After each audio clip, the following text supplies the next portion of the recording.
잠깐 기도하고 말씀 듣겠습니다. 사랑이 많으신 하나님 아버지, 우리 찬양대가 하나님께 간구하는 마음을 담아 하나님 앞에 찬양을 올려드렸습니다. 그 찬양이 우리 모든 성도님들의 믿음의 고백이 되게 해 주옵소서. 우리 김현우 성도님, 우리 김길 집사님의 인도로 오늘 등록했습니다. 하나님, 우리 성도님들의 발걸음을 지키시고 보호하여 주셔서 교회에 나온 발걸음이 끊이지 않게 하시고, 하나님, 이 교회에서 뿌리를 내리며 아름답게 자랄 수 있는 복을 허락하여 주옵소서. 이 시간 말씀 듣습니다. 말씀 가운데 함께하여 주시고 하나님이 예비하신 풍성한 은혜 주시기를 소원하며 사랑 많으신 예수님 이름으로 기도하옵나이다. 아멘. 다시 한번 옆에 있는 분과 인사하겠습니다. 말씀의 은혜 많이 받으세요. 말씀의 은혜 많이 받으세요. 먼저 이제 오늘 교회 올 때 좀 불편하게 오신 분들이 계실 겁니다.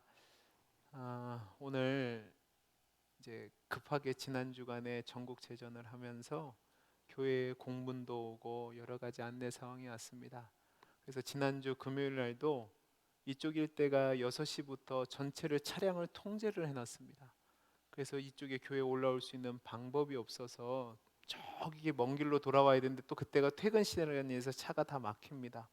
그래서 불가피하게 휴회를 했고, 또 오늘도 차량을 운행했어야 되는데 지금 마라톤 때문에 사방이 다 막혀 있어요. 그래서 오늘 오시는 성도님들도 많이 나오지 못하셨는데요.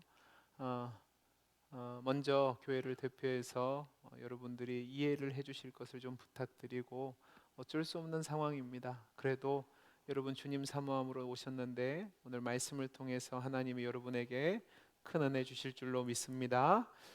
우리가 지난주부터 이제 대봉전도주의를 앞두고 복음이 무엇이며 전도를 왜 해야 되는지에 대해서 말씀을 나누고 있습니다. 오늘은 이제 두 번째 시간이에요. 두 번째 시간인데, 우리가 복음을 전한다고 할 때 그 복음의 내용이 무엇이며 또 우리가 왜 복음을 전해야 되는가, 그 복음의 전함의 당위성과 필요성에 대해서 이야기를 한번 나눠보려고 합니다. 여러분, 우리가 살다 보면 요즘 정말로 많은 다양한 소식들과 정보들을 듣게 됩니다. 진짜 홍수처럼 밀려드는 그 많은 정보와 소식들 중에서 이게 진짜인지 가짜인지 좋은 건지 나쁜 건지 이걸 믿어도 되는지에 대해서 이제 분별하기가 어려운 시대가 됐습니다. 심지어는 컴퓨터 안에서 AI로 움직이는 그 프로그램들도 진짜가 아니라 거짓 사실을 이야기하기도 한다고 합니다. 그러니까 이게 뭐를 믿어야 될지, 뭐가 맞는지 모른단 말입니다. 근데 문제는 우리 주변을 보면 많은 분들이 유튜브나 방송을 보고 그것을 전적으로 맹신하는 분들이 있다는 겁니다. 어느 날 방송을 통해서 우유가 몸에 안 좋다고 하면 그때부터 이제 우유를 안 먹는 거예요. 근데 또 다른 방송을 먹었더니 또 우유를 먹어야 된대요. 그러면 또 이제 우유를 먹기 시작합니다. 고기도 마찬가지입니다. 어떤 데는 고기를 먹지 말라고 그러고 어떤 데는 고기를 먹으라고 합니다. 저는 계란을 참 좋아하는데 계란을 많이 먹으면 안 된대요. 그리고 우리 어머니가 어느 날 전화 왔어요. 아야, 계란 먹으면 안 된대요. 근데 다른 방송을 보니까 또 계란 먹어도 된대요. 뭐 어떻게 해야 되죠? 콩이 좋다고 하면 콩이 품절이 되고, 토마토가 좋다고 하니까 토마토 가격이 천정부지로 올라갑니다. 여러분들 중에서도 이런 방송 한번 들으면 어쩔 줄 몰라서 그거 해야 된다는 분 계시지 않으세요? 그런 분들이 분명히 계실 거예요. 이게 그냥 단지 지식, 그러니까 뭐라고 해야 되나, 건강 정보뿐만 아니라 정치도 마찬가지입니다. 정치도 균형 있게 들으셔야 되는데 하나에 꽂혀가지고 맹목적으로 따라가시는 분들이 있다는 말입니다. 여러분들, 문제는 그게 사실이 아닐 수도 있을 확률이 높다는 겁니다. 그러니까 뭐가 진짜인지 뭐가 가짜인지, 그 중에서도 좋은 소식이 뭔지 나쁜 소식이 뭔지 우리가 분별해낼 능력이 필요하단 말입니다.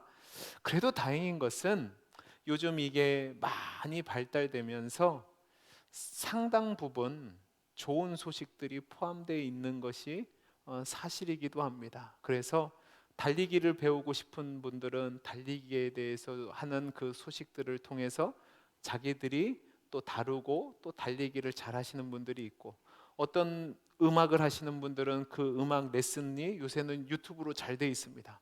그래서 그것을 통해서 배우시는 분들도 있고, 또 뭐 다양한 부분에서 좋은 소식들이 있을 수 있죠.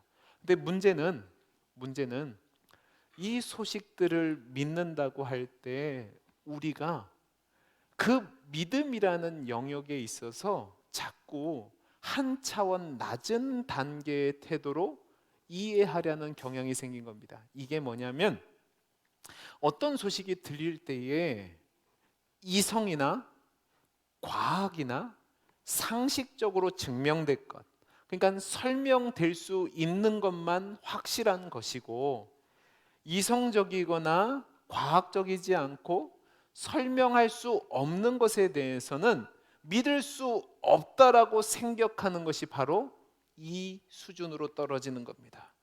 제가 분명히 말씀드리지만, 여러분, 분명히 합리적이고 이성적이고 과학적인 것이 믿는 것이 당연할 수 있지만, 우리 삶 속에서는요, 때때로 어떤 사람이나 어떤 사실에 대해서 이해가 되지 않고 검증이 되지 않는다 할지라도 믿음이 필요할 때가 있다는 사실입니다.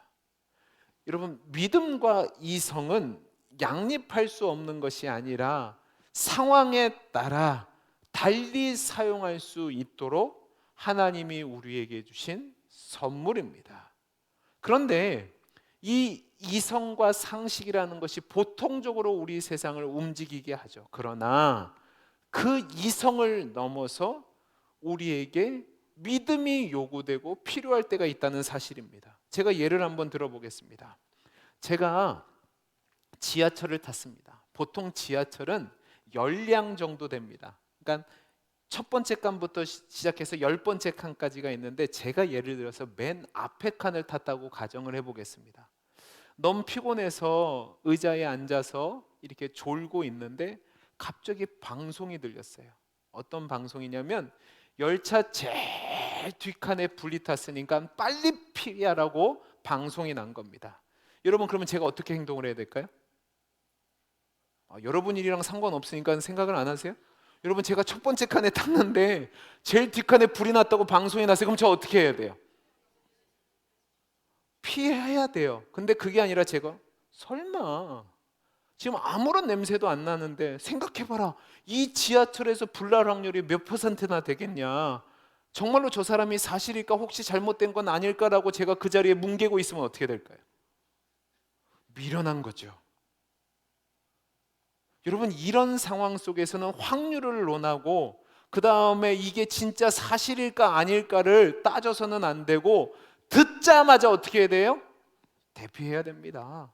여러분, 사느냐 죽느냐의 상황인데 이성적으로 상식적으로 확률을 논하는 것은 문제가 된단 말이에요. 이때는 무조건 그 말을 듣고 믿고 피하는 것이 맞습니다. 만약에 이 대피하라는 말을 농담으로 생각하거나 있을 수 없는 일이라고 생각하면 버티면 문제가 생기는 거죠. 그러니까 여러분 잘 보세요. 믿음이라는 것은 이 이성과는 다르게 하나님이 이 세상을 살아갈 수 있도록 주시는, 우리에게 준 선물이란 말입니다. 성경에도 이런 예가 있습니다. 여러분, 창세기 6장과 7장을 보면 노아의 홍수 사건이 기록되어 있습니다. 하나님께서 노아에게 방주를 지으라고 하는데 어디다 지으라고 하셨을까요? 산에다 지으라고 했습니다. 여러분, 상식적으로 보면 산은 배를 만들 수 있는 공간입니까? 아니죠. 배는 어디서 만들어야 돼요? 바닷가에서 만들어야 됩니다. 그런데 산에서 만들고, 이 방주를 만들 때 한두 해에 만든 것이 아니라 100년이 넘는 세월 동안 방주를 지었습니다. 그럼 한번 생각해 보세요. 100년이 넘는 세월 동안 방주에, 산에다가 큰 방주를 지으니까 많은 사람들이 와서 묻지 않았겠습니까? 왜 여기다 방주를 짓습니까? 그럼 그때마다 노아가 뭐라고 대답했을까요? 하나님이 이 세상을 물로 심판하겠다고 하십니다. 그러니까 저는 그 말씀에 따라 이 산에다 방주를 짓습니다라고 말했을 거예요. 근데 놀라운 사실은 아무도 그 말을 믿지 않았다는 겁니다. 모든 사람들이 이 노아를 미쳤다라고 생각했을 겁니다. 정신났다라고 생각했을 거고 노망났다라고 생각했을 겁니다. 근데 중요한 사실은 하나님이 회개할 기회를 120년 동안이나 줬음에도 불구하고 이들은 믿지 않았기 때문에 돌이키지 않고 방탕하게 살았고요. 결국은 물로 심판을 받아 모두가 죽게 됐습니다. 제가 이것과 비슷한 상황을 준비하면서 유튜브를 통해 찾아본 게 있는데, 그게 뭐냐면 일본에 쓰나미가 왔을 때의 영상을 하나 찾아본 겁니다. 이 재난 상황을 CCTV로 찍은 건데, 해안가 근처에 마을이 있었습니다. 이때 사이렌이 울리면서 큰 해일이 올 수 있으니까 대피하라는 방송이 왔어요. 그러니까 많은 사람들이 그 소식을 듣자마자 다다다다다다 올라가는 거예요, 산으로. 문제는 어떤 사람이 있는데 이 사람만 유독 산 위로 올라가는 게 아니라 무슨 일을 하듯이 두리번거리면서 바닷가로 가는 거예요. 여러분, 이 사람이 어떻게 된 줄 아십니까? 순간적으로 큰 물살이 왔는데 휩쓸려 지나갔어요. 그 뒤로 이 사람의 모습이 화면에 잡히지 않았습니다. 왜 이 사람은 그 위급한 상황에 방송은 피하라고 하는데 굳이 두리번거리면서 해안가로 가는 걸까요? 확인해 보려고 했겠죠. 여러분, 그 결과가 뭐냐면 결국 물에 휩쓸려서 사라진 겁니다. 방송에서 대피하라고 했으면 그 말을 듣고 산 위로 올라가야 됐습니다. 그러니까 여러분, 우리가 이렇게 어떤 말을 들렸을 때에, 어떤 상황이 주어졌을 때 믿고 행동하는 것이 굉장히 필요하다는 사실입니다. 여러분, 우리는 살아가면서 이런 상황을 굉장히 많이 겪습니다. 그때는 반드시 믿음을 가지고 반응해야지만 살아갈 수 있습니다. 여러분, 예를 들어보죠. 여러분이 어느 날 병원에서 검사를 했어요. 검사를 했는데 의사가 여러분에게 안에 종양이 생겼대요. 여러분, 어떻게 해야 됩니까? 의사는 수술해야 된대요. 어떻게 해야 되죠? 여러분 눈으로 봤어요, 안 봤어요? 안 봤는데요. 나는 못 믿겠습니다, 나는 수술 못 하겠습니다 하면 어떻게 될까요? 큰일 나죠. 그때는 의사 말을 듣고 반응해야지만 살아갈 수 있는 겁니다. 근데 이런 경우 말고도요, 또 하나 믿음이 필요한 상태가 있는데 그게 뭐냐? 우리가 어떤 한계에 부딪혔을 때입니다. 그 한계가 뭐냐? 인간의 힘으로, 인간의 능력으로 더 이상 할 수 없는 상황에 직면했을 때입니다. 더 이상 내 열심이 건강을 책임질 수 없을 때, 그러니까 의학이나 건강을, 상식이 내 건강을 책임져 주거나 해결해 줄 수 없을 때 우리는 더 이상 이성의 통치를 의지할 수 없고, 그 마지막 단계가 되면 필요한 것은 믿음입니다. 그리고 저와 여러분이 삶을 살아갈 때에 인생의 허무와 절망감을 느낄 때, 도무지 해결책이 보이지 않을 때 마지막 선택할 수 있는 것도 역시 믿음입니다. 그리고 더 중요한 상황이 있는데 그게 뭐냐? 죽음 이후의 삶에 대해서도 우리가 선택할 수 있는데 그것은 믿음으로 말미암습니다. 이 사실에 대해서 사도 바울은 고린도전서 1장 18절에서 24절에서 이렇게 말씀을 합니다. 여러분, 길지만 저와 여러분이 한 절씩 교독해 보겠습니다. 십자가의 도가 멸망하는 자들에게는 미련한 것이요 구원을 받는 우리에게는 하나님의 능력이라. 기록된 바 내가 지혜 있는 자들의 지혜를 멸하고 총명한 자들의 총명을 폐하리라 하였으니. 지혜 있는 자가 어디 있느냐? 선비가 어디 있느냐? 이 세대의 변론가가 어디 있느냐? 하나님께서 이 세상의 지혜를 미련하게 하신 것이 아니냐? 하나님의 지혜에 있어서는 이 세상이 자기 지혜로 하나님을 알지 못하므로 하나님께서 전도에 미련한 것으로 믿는 자들을 구원하시기를 기뻐하셨도다. 유대인들은 표적을 구하고 헬라인은 지혜를 찾으나 우리는 십자가에 못 박힌 그리스도를 전하니 유대인에게는 꺼리는 것이요 이방인에게는 미련한 같이 것이로되 읽습니다. 오직 부르심을 받은 자들에게는 유대인이나 헬라인이나 그리스도는 하나님의 능력이요 하나님의 지혜니라. 여러분, 사도 바울이 이 부분에서 뭐라고 얘기합니까? 분명히 십자가의 도가, 복음이 미련한 것이라고 말합니다. 그런데 하나님께서는 지혜 있는 자들의 지혜와 총명하는 자들의 총명을 패하신다고 말합니다. 그 이유가 뭐냐? 하나님의 지혜에 있어서는 세상의 지혜로는 그 하나님을 알지 못하기 때문이라고 얘기합니다. 다시 말하면 인간의 지혜로는 하나님을 알 수도 없고 십자가의 도, 그러니까 복음을 이해할 수도 없다는 뜻입니다.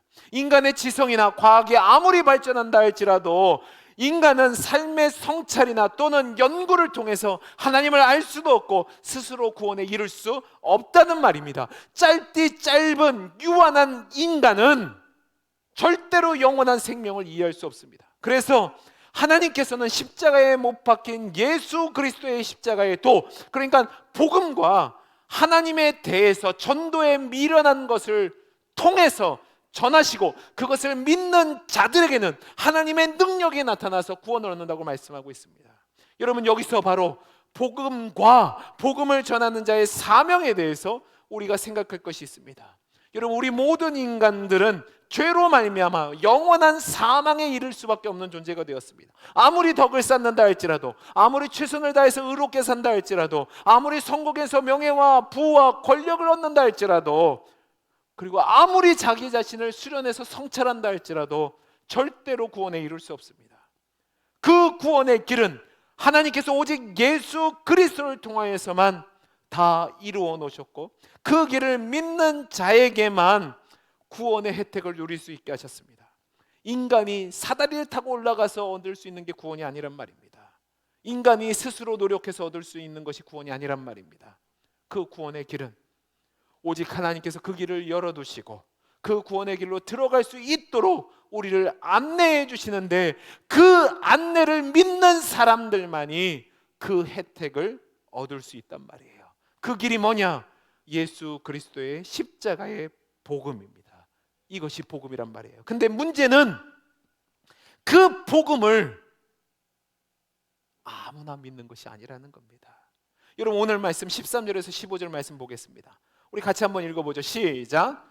누구든지 주의 이름을 부르는 자는 구원을 받으리라. 그런즉 그들이 믿지 않은 이를 어찌 부르리요? 듣지도 못한 이를 어찌 믿으리요? 전파하는 자가 없이 어찌 들으리요? 보내심을 받지 아니하였으면 어찌 전파리요? 기록된 바 아름답도다 좋은 소식을 전하는 자들의 발이요 함과 같으니라. 여러분, 바울이 뭐라고 얘기하고 있습니까? 누구든지 주의 이름을 부르는 자는 구원을 얻는답니다. 그런데 문제가 있습니다. 그 복음을 듣지 못하면 믿을 수 없다는 겁니다. 그 복음을 듣기 위해서는 복음을 전하는 자들이 필요하다는 겁니다. 그러니까 다른 말로 그 구원의 길을 모르는 자들에게 그 구원의 길로 안내하는 것이 정말로 중요하다고 얘기하면서 그 구원의 길로 인도하고 안내하는 복음을 전하는 자들을 뭐라고 얘기합니까? 아름답도다 좋은 소식을 전하는 자들의 발이여라고 말하고 있습니다. 여러분, 좋은 소식을 전하는 게 얼마나 귀한지 모릅니다. 그 좋은 소식 때문에 사람의 생명을 살릴 수도 있고, 화재가 났을 때 그것을 알려줌으로 말미암아 그 위기에서 벗어나게 할 수도 있습니다. 여러분, 좋은 옷을 싸게 살 수 있는 좋은 소식을 주면 옷을 사는 사람 입장에서 좋고, 좋은 학교를 갈 수 있는 방법을 알려주면 그것도 행복하고요. 그런데 그것과 비교할 수 없는 영원한 생명을 주는 구원의 복음, 구원의 좋은 소식을 전하는 그것이야말로 얼마나 귀하고 복된 것이 되겠습니까? 죽을 수밖에 없는 운명인데 그 운명을 넘어서 영원한 생명으로 이끄는 길을 전해준다면 그 소식이 얼마나 좋은 소식이겠습니까? 그러면 이 복음의 좋은 소식의 내용은 무엇일까? 아까 사도 바울이 얘기한 대로 십자가의 도입니다. 근데 문제는 우리가 이 십자가의 도를 생각할 때 예수님의 죽으심만을 생각하는데 그게 아닙니다. 죽으심으로 끝난 것이 아니라 그 죽음을 이기시고 부활하셨다는 겁니다. 여러분, 십자가의 복음의 핵심은 죽으셨다가 아니라 그 죽음을 이기시고 부활하셨다는 겁니다. 여러분, 마태복음 28장 5절에서 8절 말씀을 표준 세번역 성경으로 번역하면 이렇게 되어 있습니다. 천사가 여자들에게 말하였다. 두려워하지 말아라. 나는 너희가 십자가에 달린 예수를 찾는 줄 안다. 그는 여기 계시지 않는다. 그가 말씀하시는 대로 그가 살아나셨다. 와서 그가 누워 계시던 것을 보라. 그리고 빨리 가서 제자들에게 전하기를 그는 죽은 사람들 가운데서 뭐요?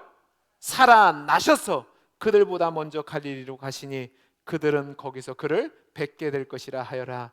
이것이 내가 너희에게 하는 말이다. 여자들은 무서움과 큰 기쁨이 엇갈려 급히 무덤을 떠나 이 소식을 그의 제자들에게 전하려고 달려갔다. 여러분, 천사들이 여자들에게 말한 내용이 뭡니까?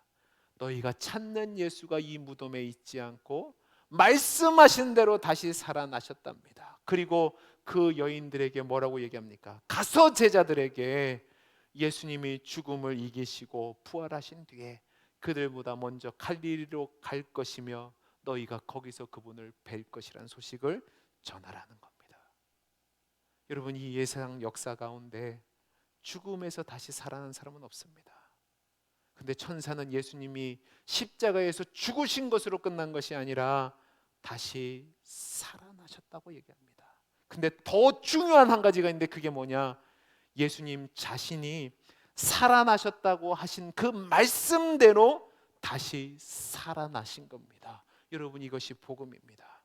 예수님이 십자가에서 죽으신 것으로 끝난 것이 아니라 그 말씀대로 다시 살아나셨다는 말이 뭐냐?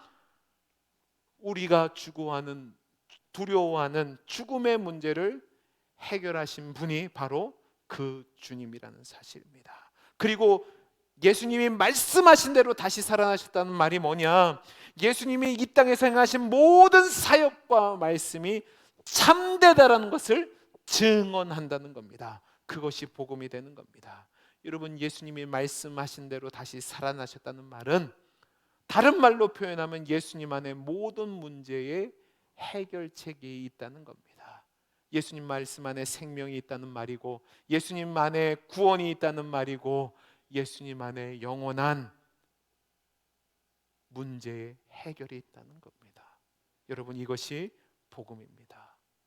이 복음을 듣고 나간 사람들이 초대교회를 탄생시켜줬고, 이 부활의 증인들을 보고 들은 것을 전할 때에 그것을 믿는 사람들이 하나님의 능력으로 말미암아 구원을 선물로 받았다는 사실을 믿으시기 바랍니다. 여러분, 이 세상 어떤 종교에서도 어떤 지혜에서도 죽음을 정복했다고 말하는 것은 없습니다. 오직 예수님만이 죽음을 이기시고 부활하셨다고 말합니다. 여러분, 예수님이 요한복음 11장 25절 26절에서 이렇게 얘기합니다. 예수께서 이르시되 나는 부활이요 생명이니 나를 믿는 자는 죽어도 살겠고 무릇 살아서 나를 믿는 자는 영원히 죽지 아니하니니 이것을 내가 믿느냐. 이렇게 말한 분은 예수님밖에 없습니다. 이것이 복음이고 이것이 좋은 소식입니다. 예수님 안에 답이 있음을 믿고 그 말씀 안에서 그 답을 찾고 그분의 인도하심을 따라가는 것이 신앙입니다. 여러분, 그 신앙을 따라갈 때에, 그 말씀을 믿을 때에 구원의 길이 있습니다. 의사에게 병든 환자가 자신을 맡기듯이 예수님께 나를 믿고 맡기는 것이 신앙이고 그것이 믿음이며 거기에 생명이 있습니다. 문제는 이 은혜의 복음을 다 믿는 것이 아닙니다. 다 그 말씀을 따르고 그 말씀대로 행하는 것이 아니라는 말입니다. 여러분, 오늘 말씀 9절에서 13절 말씀을 보시기 바랍니다. 내가 만일 입으로 예수를 주로 시인하며 또 하나님께서 그를 죽은 자 가운데 살리신 것을 내 마음에 믿으면 뭐요? 구원을 받음이라. 사람이 마음으로 믿어 의에 이르고 입으로 시인하여 구원에 이르리라. 성경에 이르되 누구든지 그를 믿는 자는 부끄러움을 당하지 아니하리라 하니 유대인이나 헬라인이나 차별이 없음이라. 한 분이신 주께서 모든 사람의 주가 되서 그를 부르는 모든 사람에게 부요하시다. 누구든지 주의 이름을 부른 자는 구원을 받으리라고 얘기했어요. 보세요. 누구든지 주의 이름을 부르는 자는 구원을 받는데, 문제는 그럼에도 불구하고 믿지 않는다는 사실입니다. 여러분, 이 복음은 거의 땅끝까지 이르렀다고 해도 과언이 아닐 정도로 퍼져 있습니다. 우리 나라만 해도, 우리 주변만 해도 이 복음을 모르는 사람들이 거의 없습니다. 한 번쯤은 다 들어봤습니다. 문제는 그럼에도 불구하고 믿기만 하면 구원을 얻는데, 믿지 못해서 여전히 불안하게 생명 없음 가운데, 흑암 가운데 살아가는 사람이 있습니다. 왜요? 이 땅에 권세 잡은 흑암의 권세가 믿지 못하게 방해하기 때문에 그렇습니다. 그래서 복음이 전하여졌음에도 불구하고 알면서도 따르지 못하는 거죠. 그러나 그럼에도 불구하고 주님은 우리에게, 그 흑암에 있는 자들에게 가서 복음을 증거하라고 말씀하시고, 그 복음을 증거하는 발걸음이 복이 있는 발걸음이라고 말합니다. 여러분, 이 복음을 여러분들이 전하셔야지만 그 복음을 듣고 믿는 자들이 생기고, 그 복음 안에서 소망과 인생의 답과 생명을 찾게 됩니다. 왜? 그것이 하나님의 사람을 구원하시는 능력이기 때문에 그렇습니다. 사랑하는 성도 여러분, 우리나라도 이렇게 복음을 전하는, 좋은 소식을 전하는 자들의 발걸음 때문에 이 소망 없는 민족이 여기까지 온 것을 여러분들 기억하실 겁니다. 나라 잃고 전쟁의 참화로 말미암아 아무런 소망 없는 이 땅의 백성들이 예수 그리스도의 복음과 함께 들어온 그 좋은 소식으로 말미암아 희망을 갖게 되고 소망을 갖게 되고, 그로 말미암아 우리나라 반만년 역사상 가장 부유하고 가장 평안하고 어느 나라들도 부러워하는 나라가 됐습니다. 여러분, 이거는 기적인 겁니다. 그런데 이것은 단지 번영만을 말하는 것이 아니라 영원한 소망을 가진 성도들이 곳곳에 있기에 그들로 말미암아 용서가 있고 희생이 있고 진리를 따라가는 삶이 있기에 그나마 이 땅이 질서를 유지하고 평안이 있게 되고 하늘의 소망을 갖게 된 겁니다. 사랑하는 성도 여러분, 여러분 주변에 아직도 예수를 믿지 않는 사람들이 많이 있습니다. 사랑하는 내 부모님이 그럴 수 있고, 내 배우자가 그럴 수 있고, 내 자녀들이 그럴 수 있고, 내 형제들이 그럴 수 있고, 동료들이 그럴 수 있고, 내 이웃들이 그럴 수 있습니다. 여러분, 죽을 수밖에 없는 그들에게 이 생명을 주고 평안을 주고 구원을 전하는, 그 복음을 전하는 것이 얼마나 좋은 소식이겠습니까? 여러분 주변에 영적으로 또 육적으로 가난하고 헐벗고 굶주리고 병들어 고생하는 자들에게 복음을 전하는 것이 얼마나 복된 일이겠습니까? 복음을 전하는 데는 두 가지 방법이 있다고 얘기합니다. 하나는 여러분의 삶으로 여러분이 빛이 되고 소금이 돼서 여러분이 복음을 전하는 방법이 있고, 또 하나는 좋은 복음의 소식을 증거하는 자의 발이 되어야 될 줄로 믿습니다. 여러분, 안 들을 거라고 단정 짓지 마십시오. 물론 미련한 것이라고 여러분을 조롱할 수 있고, 너나 잘 믿으라고 핀잔할 수도 있고, 여러분을 창피하게 만들 수도 있습니다. 거절할 수도 있습니다. 당연한 겁니다. 성경이 얘기하잖아요. 복음에 미련한 것이라고요. 그러나 여러분이 전도에 미련한 것으로 복음을 증거하면 거기서부터 누구의 능력이 나타난다고요? 하나님의 능력이 나타납니다. 그리스도를 붙잡고 예수를 붙잡고 영생을 얻은 우리가, 참된 진리는 아는 우리가 이 세상의 빛으로 소금으로 전하는 소리로 예수의 복음을, 생명의 좋은 소식을 전해야 되지 않을까요? 복음을 증거하는 것은 사명입니다. 선택의 여부가 없다는 말입니다. 대봉전도주의를 앞두고 여러분들 그냥 교회에서 하는 연례 행사니까 그냥 교회 알아서 하세요 하는 분이 계시면 안 됩니다. 나는 제대로 못 믿는데 내가 할 수 있을까? 아니요, 상관없습니다. 생명이 있다면 우리는 전하기만 하면 됩니다. 그 다음은 여러분의 능력이 아니라 하나님의 능력이 나타나게 되는 겁니다. 그래서 저와 여러분의 발걸음이 죽어가는 영혼을 살리고 또 흑암 중에 있는 소망하는 자들을 희망으로 이끌고 또 참된 평안과 만족을 주는 좋은 소식을 전하는 귀한 발걸음이 될 수 있기를 간절히 소원합니다. 우리 마지막으로 이사야 52장 7절 말씀을 읽고 설교를 마치겠습니다. 우리 같이 한번 읽어보죠. 같이 읽어보겠습니다. 시작. 좋은 소식을 전하며 평화를 공표하며 복된 좋은 소식을 가져오며 구원을 공표하며 시온을 향하여 이르기를 내 하나님이 통치하신다 하는 자의 산을 넘는 발이 어찌 그리 아름다운가. 아멘.